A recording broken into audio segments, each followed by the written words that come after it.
and don't stop off top, but you know we only go to 2 o'clock. Put your motherfucking hood up, it's the weekend. Drop that ass up and bitches get the free. Hey guys, what's up? It's Chester here, and I wanted to come in with, another Rainbow Six video. And so today what I want to talk about is really how to clutch certain situations and just be better when, you're at a deficit of people in the game. So there are some key points I want to talk about to try and, give you tips and advice on how to win more clutches. You're not going to win all of them. It's a clutch because you're supposed to lose it. So if you win, that's just an added bonus.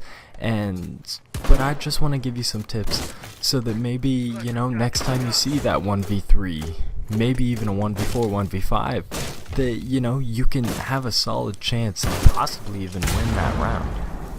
So my first tip I wanted to talk about is patience. And this is going to be really hard because you're going to be stressed for time, you're going to be stressed with, people all around you, surrounding you, trying to kill you. And the most important thing you can have is patience. And you're going to have to wait it out, and you're going to have to be very precise in your movements. And be patient, honestly, because people are going to push you. And so if you wait and be patient, they're going to make the mistakes, and that's the most important thing you can do, is make them make the mistakes. And so for my second part, I wanted to say, act sporadically. Run around, do weird things that's going to catch people off guard, because, they're like, oh, there's only one person left, this should be easy. Well, if you're running around causing chaos everywhere, it's going to throw them off, and they're not going to know how to really react in those certain situations. And so basically, when you're doing this clutch, you want to just be crazy. You want to, you don't want to be stupid, but you want to create as much damage and chaos as you can create to try and throw the enemy team off and take them off their game and force them into those mistakes, So just do different things, because honestly, if you lose it, that's gonna be okay, because you're not supposed to win, like I said. But, do your best, act a little weird, try and be aggressive but not aggressive, be patient but don't be too patient. And it's really a hard thing to kind of learn, especially for those new people. But there are certain ways that you can act about it, that going and acting sporadically, and I have a better example. I'll show you in one of my clips later how I act sporadically and it leads to me getting the clutch. But I'll bring that up later. And another thing I want to say is take risks, You're supposed to lose this clutch. That's why you need to be able to take risks in order to win it. You're going to have to put yourself out there to try and get those kills. You're going to have to rush around corners when you don't know if someone's there or not. You're going to have to just sprint into OBJ sometimes if that's your best option. You're just going to have to take risks and do as much as you can to try and win that. Because honestly, if you do lose, it's okay. You have a next round. But, do your best to try and get that clutch.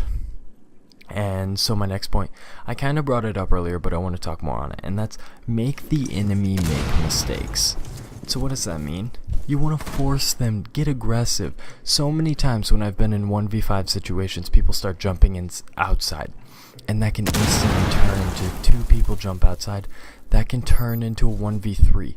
Now 1v3 sounds a lot more appealing than a 1v5. And I'll tell you, I've clutched quite a few situations because people come and jump outside on me, and then it's a lot easier facing that 1v3. And now the enemy's like, okay, this guy's actually solid, he may be able to beat us now. They get scared when you turn that 1v5 into a 1v3. So make them make the mistakes, and don't go out of your way, but let them get greedy, because people always want those kills. Let them get greedy and impatient and come to you. And then one of the other things is 2 points in one, and it's taking out the most pressing threat and taking them out one guy at a time. So what does that mean? If you've got 2 guys who are looking at you, focus on the more important one, really. And you know, if you have to single out a guy and let the other one come from behind you, that's gonna be okay, you know. But focus on the most pressing threat, and then you can go ahead and focus on the next guy. But just always take it one guy at a time, because it's going to be much easier to take it one guy at a time than if you're trying to fight 2-3 guys at once. So that's one of my final tips, and then I want to move into some gameplay. So I have a couple clutches here that I want to show you.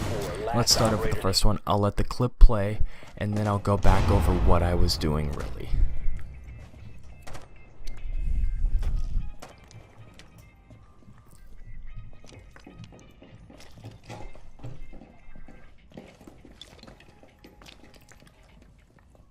So I potatoed this first game, but don't mind that.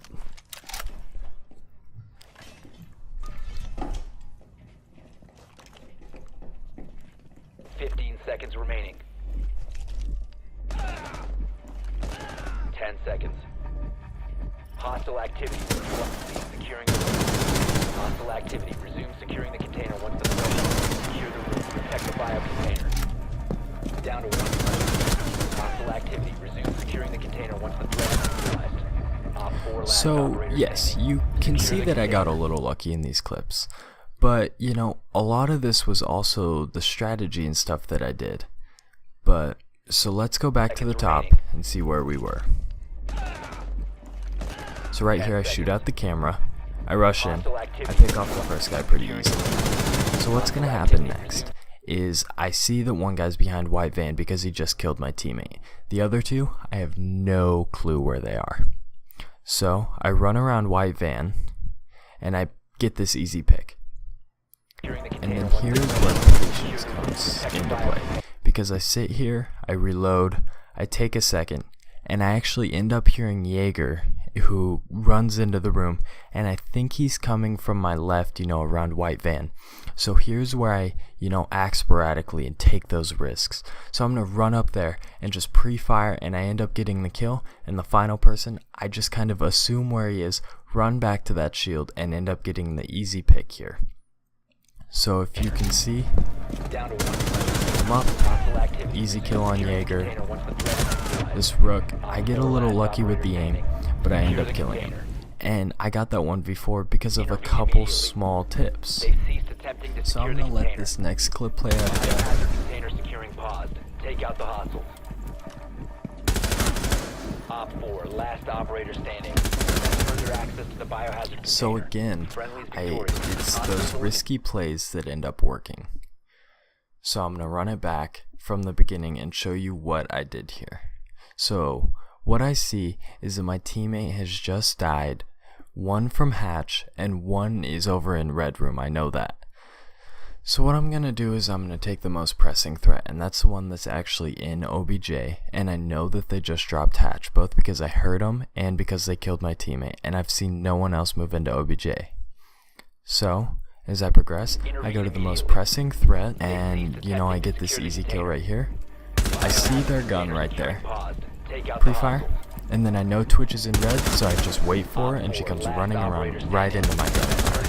And that's just an easy kill right there, and an easy clutch for me. So as you can see, if you just follow those few easy tips that I showed you, you can see how I use them in my gameplay and how they've led to me getting plenty different clutches throughout my time in Rainbow. So, you know, I hope you enjoyed the video.